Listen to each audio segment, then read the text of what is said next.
Hello students, welcome to my YouTube channel Sushma Rajgupta. हम लोग शुरू करने जा रहे हैं ऑपरेशन रिसर्च सब्जेक्ट, जिसमें हम आज करेंगे ट्रांसपोर्टेशन प्रॉब्लम्स। ये बीकॉम 6 सेमेस्टर पंजाब यूनिवर्सिटी के सिलेबस को तो कवर करता ही है, साथ जिस भी कोर्स में ऑपरेशन रिसर्च सब्जेक्ट है उसमें अगर आपको ट्रांसपोर्टेशन चैप्टर है तो उसके सिलेबस को भी कवर करेगा। चलिए शुरू करते हैं।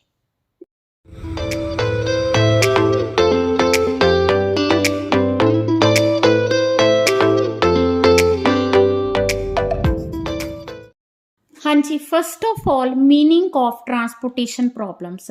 ट्रांसपोर्टेशन प्रॉब्लम लीनियर प्रोग्रामिंग का ही एक पार्ट है।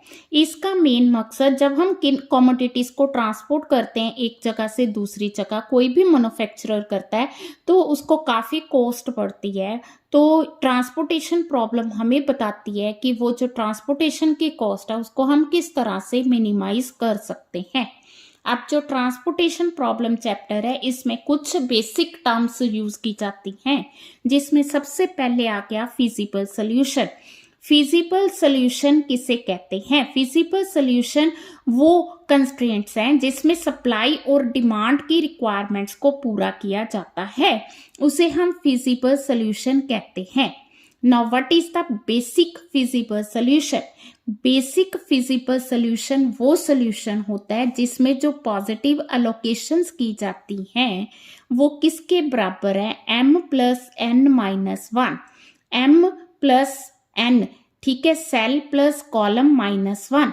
तो अगर हमारा जो आंसर आ रहा है that is equal to m plus n minus one, तो it is called basic feasible solution.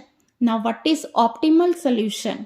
Optimal solution जो है फिजिबल सॉल्यूशन भी हो सकता है, बेसिक फिजिबल सॉल्यूशन भी हो सकता है, और अगर हम बेसिक में सक्सेसिव इंप्रूवमेंट्स करते हैं, इंप्रूवमेंट करने के बाद जो सॉल्यूशन आता है उसे ऑप्टिमम सॉल्यूशन कहा जाता है, जिसे हम मिनिमाइज कॉस्ट कैलकुलेट करते हैं और उससे ज़्यादा कॉस्ट को रिड्यूस करना, डिक्रीज करना मुश्किल है। कहने का मतलब ये है कि जो हमारा आंसर आ रहा है जिसमें हम और ज़्यादा कॉस्ट को रिड्यूस नहीं कर सकते, वो हमारा ऑप्टिमल सॉल्यूशन है। Now what is balance transportation problem? Balance transportation problem वो प्रॉब्लम है जिसमें डिमांड जो है इक्वल टू सप्लाई है, ठीक है, जितनी डिमांड है उतनी ही हमारे पास सप्लाई है। तो अनबैलेंस प्रॉब्लम क्या है? अनबैलेंस प्रॉब्लम वो प्रॉब्लम है जिसमें demand is not equal to supply, ठीक है, या supply is not equal to demand, तो उसे हम क्या कहते हैं? अनबैलेंस प्रॉब्लम कहते हैं। Now what is matrix terminology? Matrix terminology जो ट्रांसपोर्टेशन प्रॉब्लम्स है वो मैट्रिक्स टर्मिनोलॉजी में दी जाती हैं। मैट्रिक्स फॉर्म्स में इसमें सेल्स होते हैं और कॉलम्स दिए जाते हैं, ठीक है जी। हाँ जी, नेक्स्ट है डीजेनरेट बेसिक फिजिबल सॉल्यूशन। अगर जो नंबर ऑफ अलोकेशंस है they are less than m plus n minus one, it is called degenerate basic feasible solution, ठीक है। अब ट्रांसपोर्टेशन जो प्रॉब्लम है, मॉडल है, उसकी कुछ अजम्पशंस है। तो first assumption is availability of the quantity, ठीक है। हमारे पास जो हमने ट्रांसपोर्ट करनी है, हमें डिफरेंट क्वांटिटी जो है दी जाती है, अवेलेबल होती है। Quantity available is equal to quantity required, और जितनी भी आइटम्स हैं उनको हम इजीली ट्रांसपोर्ट कर सकते हैं from production centre to consumption centre. हमें पर यूनिट कॉस्ट भी दी जाती है। इंडिपेंडेंट, ये मैटर नहीं करता कि हम कितनी क्वांटिटी ट्रांसपोर्ट कर रहे हैं, जो पर यूनिट कॉस्ट है that is independent of quantity dispatch. Objective क्या है? इस main objective is to minimise the total cost of transportation. ये मैंने आपको पहले भी बता दिया कि ट्रांसपोर्टेशन प्रॉब्लम में हम लोग यही फाइंड करेंगे कि कॉस्ट को किस तरह से मिनिमाइज कर सकते हैं। हाँ जी, initial basic feasible solution find करने के लिए हमारे पास तीन मेथड है। North west corner method, lowest cost entry method and Vogel approximation method. तो पहले हम करते हैं नॉर्थ वेस्ट कॉर्नर मेथड। हाँ जी, हमें इस तरह से स्टेटमेंट दी हुई है, solve the following bye north west corner method. ठीक है, ये हमें वेयर हाउसेस दिए हुए, ये हमें 3 प्लांट्स दिए हैं, ये वेयर हाउस की डिमांड है और ये प्लांट्स की सप्लाई दी हुई है। Here demand is equal to supply. ठीक है जी, दैट इज 65। अब करना कैसे? हाँ जी, हमें इस तरह से क्वेश्चन दिया है जिसमें वेयर हाउसेस दिए 21 टोटल आ रहा है, इसका 25 आ रहा है, इसका 19 आ रहा है। तो इन वेयर हाउसेस की डिमांड इतनी है। ठीक है जी, और सप्लाई हमारे पास प्लांट 1 2 3 की दी हुई है। ठीक है, अब जो प्लांट 1 2 वेयर हाउस 1 है, ठीक है, हमने देखना है कि हमारी डिमांड कितनी है। वेयर हाउस 1 की टोटल डिमांड है 21 और इसकी प्लांट की टोटल सप्लाई है 20। क्योंकि ये नॉर्थ वेस्ट कॉर्नर मेथड है तो यहाँ से हम शुरू करेंगे अलोकेट करना। तो जो वेयर हाउस 1 है उसको हम कितनी क्वांटिटी अलॉट करेंगे? इट इज 20 और 21 विच एवर इज लेस, तो हम इसको 20 अलॉट करेंगे। ठीक है जी, अब यहीं से हमने इस प्लांट की जो सप्लाई थी वो खत्म हो गई है। अब इस वेयर हाउस के पास अभी 1 यूनिट की कैपेसिटी है। वो जो 1 यूनिट की कैपेसिटी है वो इसके पास प्लांट 2 से आएगी। अब जो प्लांट 2 है इसके पास सप्लाई तो 28 की है, हमने कितना यूटिलाइज किया? सिर्फ 1। तो अब हम यहाँ पे वेयर हाउस 2 से जो है जाएंगे। वेयर हाउस 2 के पास डिमांड 25 की है और अगर इनके पास देखे तो सप्लाई कितनी है? -1 कर दो, इट इज इक्वल टू 27। अब इसकी जो सप्लाई है 27 है, बट वेयर हाउस में हम ज़्यादा से ज़्यादा 25 यूनिट्स रख सकते हैं, तो हमने वेयर हाउस में 25 यूनिट्स जो है अलॉट कर दी। अब इस प्लांट के पास 25 यूनिट्स भी अलोकेट करने के बाद 2 यूनिट्स बच गई। अब ये जो 2 यूनिट्स इसकी बच गई हैं वो ये 3rd वेयर हाउस को देगा। अब जो 3rd वेयर हाउस है उसकी जो डिमांड है वो 19 यूनिट्स की हैं, जिसमें से 2 ऑलरेडी आ चुकी हैं, तो 17 यूनिट यहाँ से आएंगी। अब ये देखो कि अलोकेशन जो है प्रॉपर हो रही है। तो प्लांट 1 का 20 आ गया, प्लांट 2 का 28 है, प्लांट 3 का 17 है। अगर इस तरह से देखें 21 है, ये 25 है, ये 19 है, तो कहने का मतलब ये है it is the proper allocation. ठीक है, तो अगर हमने कॉस्ट कैलकुलेट करनी है तो कॉस्ट हम किस तरह से कैलकुलेट करेंगे? 20 into 7 plus 1 into 5 plus 25 into 7 plus 2 into 3 plus 17 into 8। तो ये कॉस्ट आ गई हमारी 140 plus 5 plus 175 plus 6 plus 136 is equal to 462। इस तरह से हम नॉर्थ वेस्ट कॉर्नर मेथड करेंगे। हाँ जी, नॉर्थ वेस्ट कॉर्नर मेथड का ही सेकंड एग्जाम्पल कर रही हूँ। इस तरह से हमें 4 वेयर हाउसेस दिए हैं, 3 फैक्ट्रीज दी हैं, वेयर हाउस की डिमांड दी है, फैक्ट्रीज की सप्लाई दी हुई है। तो सबसे पहले हम लोग क्या करेंगे? वेयर हाउस 1 को अलॉट करेंगे। ठीक है, क्योंकि नॉर्थ वेस्ट कॉर्नर मेथड है तो इसलिए ये इस कॉर्नर से हमने स्टार्ट करना है। तो फैक्ट्री 1 की सप्लाई है 100 की, बट वेयर हाउस की डिमांड है 90 की, तो वेयर हाउस 1 को हम सिर्फ 90 ही अलॉट कर सकते हैं, उससे ज़्यादा नहीं। ठीक है, अब वेयर हाउस 1 की रिक्वायरमेंट पूरी होगी, बट फैक्ट्री में अभी भी 10 यूनिट्स पड़ी हैं, वो 10 यूनिट कहाँ पे जाएंगी? सेकेंड वेयर हाउस में जाएंगी। ठीक है। अब वेयर हाउस 2 की अगर बात करें तो इसमें से 10 यूनिट्स माइनस हो चुकी हैं। अब इसके पास 150 की कैपेसिटी है, 150 की अभी भी इसके पास कैपेसिटी है, और फैक्ट्री 2 के पास जो सप्लाई है 250 की है। तो यहाँ पे हम विच एवर इज लेस 150 लेंगे। अगर हम बात करें तो वेयर हाउस 2 की जो 160 की रिक्वायरमेंट है पूरी हो गई है। अब हम चलेंगे इस साइड, ये देखना आपने किसकी रिक्वायरमेंट जो है पूरी हो चुकी है। वेयर हाउस 2 की रिक्वायरमेंट कंप्लीट है, तो then we will go to second factory, factory 2 में। अब देखो फैक्ट्री 2 की जो है यहाँ पे 150 ऑलरेडी अलॉट किए जा चुके हैं, तो अब फैक्ट्री 2 की जो यूनिट्स हैं वो सिर्फ 100 हैं। वेयर हाउस 3 की जो कैपेसिटी है वो 200 की है। अब हमने विच एवर इज लेस लेना है, तो वेयर हाउस 3 को हमने क्या अलॉट करना है, 100 यूनिट्स।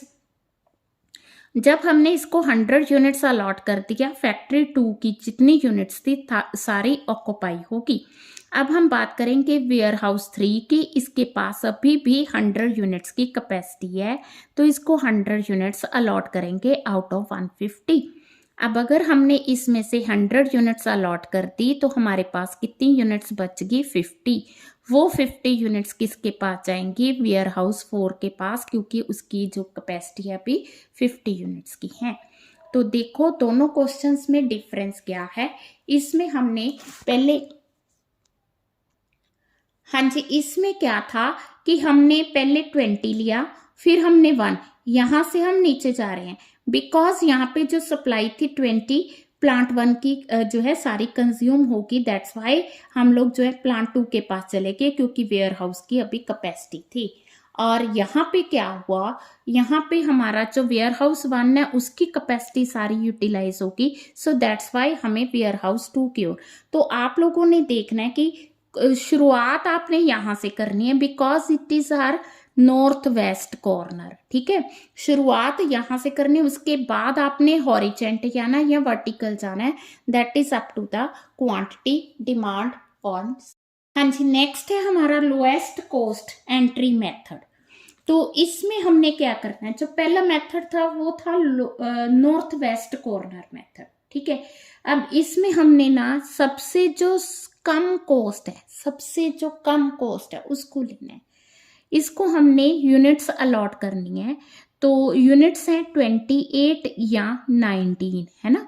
वेयर हाउस की जो कैपेसिटी है 19 की और जो सप्लाई है 28 की है, तो ऑब्वियस है जी कैपेसिटी 19 की है, तो इसको हम 19 अलॉट करेंगे। 19 अलॉट करने से ये वेयर हाउस खत्म, ठीक है। अब लोएस्ट कॉस्ट मेथड है, तो 3 के बाद आता है 4। अब हमने 4 को अलॉट करना है, इसकी जो सप्लाई है 17 है बट वेयर हाउस की कैपेसिटी 21 है, तो हम लोग इसको कितना अलॉट करेंगे, 17 विच एवर इज लेस।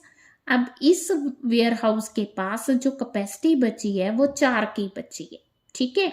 अब लोएस्ट कॉस्ट है तो 4 के बाद आएगा 5, ये भी हो सकता है, ये भी हो सकता है। अब इस 5 को हम कुछ अलॉट नहीं करेंगे बिकॉज ये फुली ऑक्युपाइड है, ठीक है। अब हम बात करेंगे इस 5 की, इस 5 को हम लोग क्या करेंगे, 4 अलॉट करेंगे, ठीक है जी। अब इस जो प्लांट है इसमें से 19 यूनिट्स ऑलरेडी जा चुकी हैं, 19 में से 4 और अलॉट कर दी, तो हमारे पास बची हैं 5 यूनिट्स। अब 5 के बाद हम 7 को तो अलॉट नहीं कर सकते, तो हम 6 को अलॉट करेंगे। 6 को क्या अलॉट करेंगे, 20 और 25 विच एवर इज लेस, इसको हमने 20 यूनिट्स अलॉट कर दी। 20 यूनिट्स अलॉट करने से ये भी प्लांट जो है फुली यूटिलाइज हो गया। अब हमारे पास जो बचा है वो है सेकंड प्लांट, जिसके पास 5 यूनिट्स पड़ी हैं, तो वो 5 यूनिट्स हम इसको अलॉट करेंगे, ठीक है। तो इसकी 25 की रिक्वायरमेंट पूरी होगी। तो इस तरह से ये क्वेश्चन सॉल्व हो गया। ये क्वेश्चन आपको 5 मार्क्स में आएगा, ठीक है जी। प्लस जब हम बड़े क्वेश्चन करेंगे अभी ऑप्टिमलिटी टेस्ट के, तो उसमें हम लोग ये मेथड यूज कर सकते हैं। क्लियर है। हाँ जी, लोएस्ट कॉस्ट मेथड से एक और क्वेश्चन करने जा रही हूँ। तो इसमें तो हमारे पास ज़ीरो ही आ गई है ना। तो ठीक है, वेयर हाउसेस आ गए, 4 वेयर हाउसेस हैं, क्वांटिटी दी है हमें।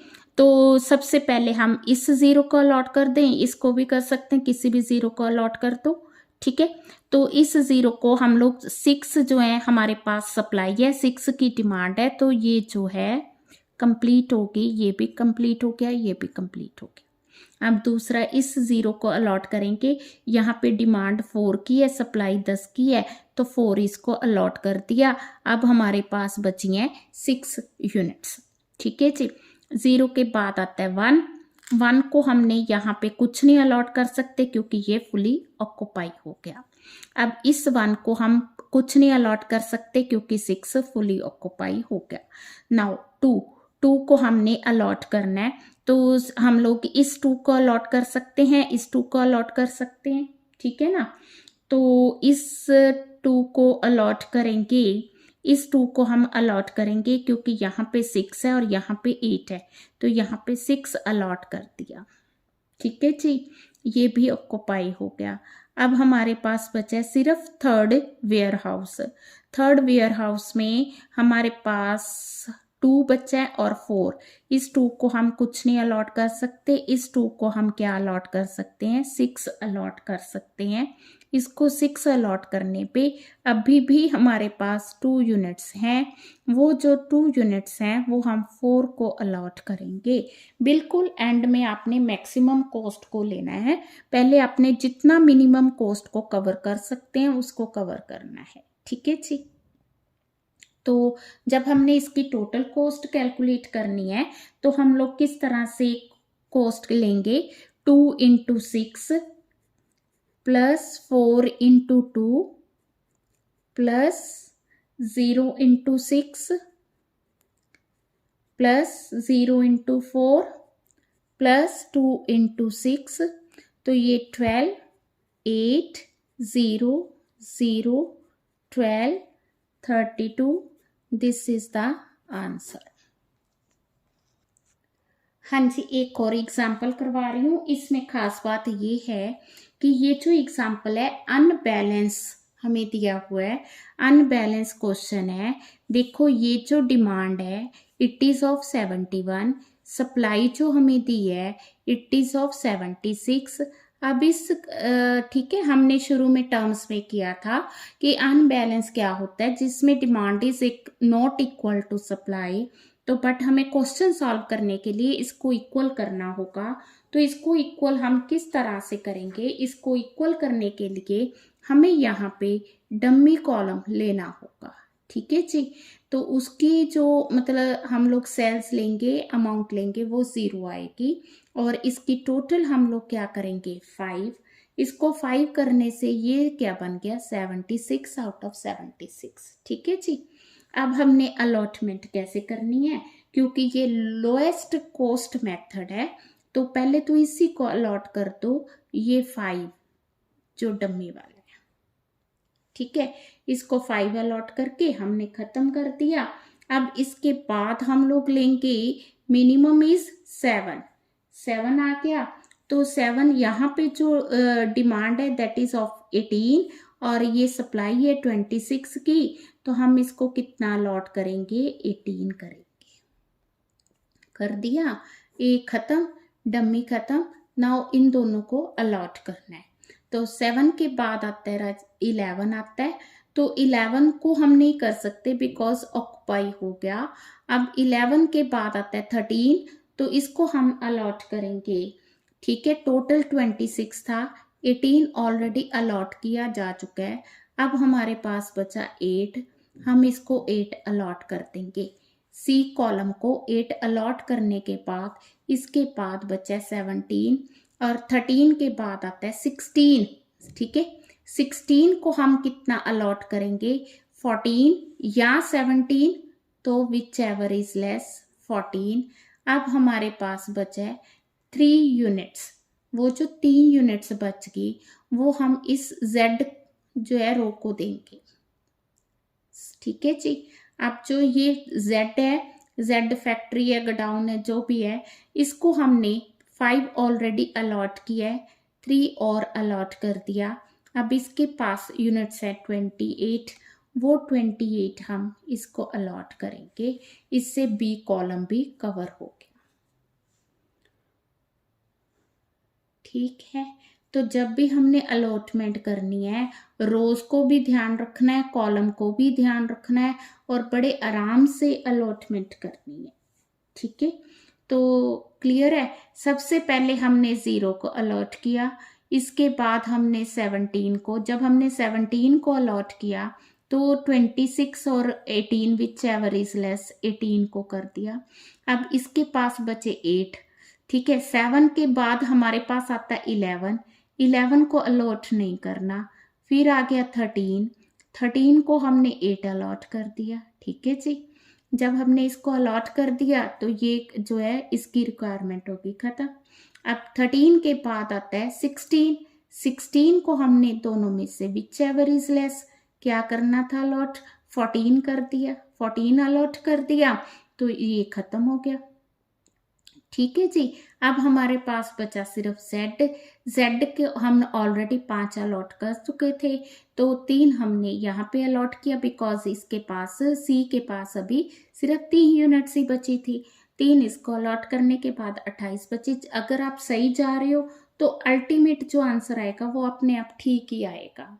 अगर कहीं भी आपने गलत अलोकेट किया है तो अल्टीमेट जो लास्ट में अमाउंट बचेगी वो गलत आएगी। ठीक है जी, तो इसकी प्रैक्टिस करनी है, तो नेक्स्ट वीडियो में मैं इसका वह मेथड करवाऊंगी। ठीक है जी, वीडियो अच्छी लगी वीडियो को लाइक करें, चैनल को अभी तक नहीं सब्सक्राइब किया तो ज़रूर सब्सक्राइब करें। अगर आप पंजाब यूनिवर्सिटी के स्टूडेंट हैं तो आपको लीनियर प्रोग्रामिंग के भी चैप्टर्स हैं, तो वो मैंने ऑलरेडी जो बीकॉम 4th सेम की स्टैट्स की वीडियोस है उसमें प्लेलिस्ट में डाली हुई हैं, तो वहाँ से आपने ज़रूर करना है। Thank you.